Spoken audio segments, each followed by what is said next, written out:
L'actualité en question, une chronique de Hassan Arab.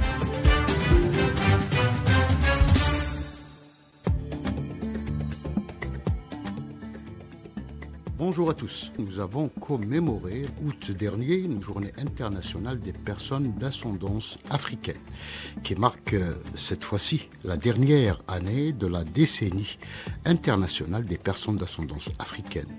Initiative, faut-il le rappeler, lancée par l'Assemblée générale des Nations Unies pour reconnaître les personnes d'ascendance africaine dans les Amériques comme un groupe distinct dont les droits humains doivent être préservés et protégés.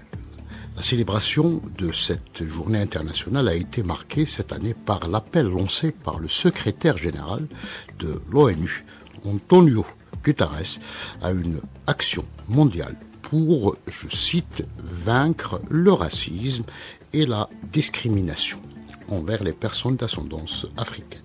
Dans son message marquant la journée internationale consacrée à la diaspora africaine, Antonio Guterres a appelé les États membres des Nations Unies à proclamer une deuxième décennie internationale pour, souligne-t-il, contribuer à accélérer les efforts mondiaux en faveur d'un véritable changement.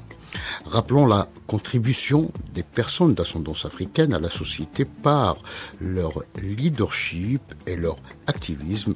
Le secrétaire général de l'ONU a toutefois mis l'accent sur les séquelles intolérables de l'esclavage et du colonialisme qui perdurent.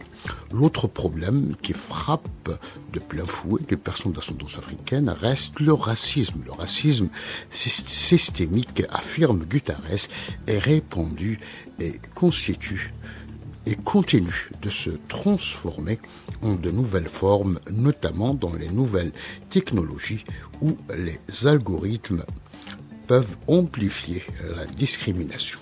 D'où, selon lui, la nécessité de créer un nouveau bureau de lutte contre le racisme qui s'attaquera à ce phénomène sur les lieux de travail. L'autre nécessité évoquée par Guterres, qui envisage de sensibiliser les pays membres à construire un monde d'égalité, d'opportunité et de justice pour tous, est la mise en place d'une justice réparatrice pour lutter contre les crimes commis contre les esclaves. À très bientôt.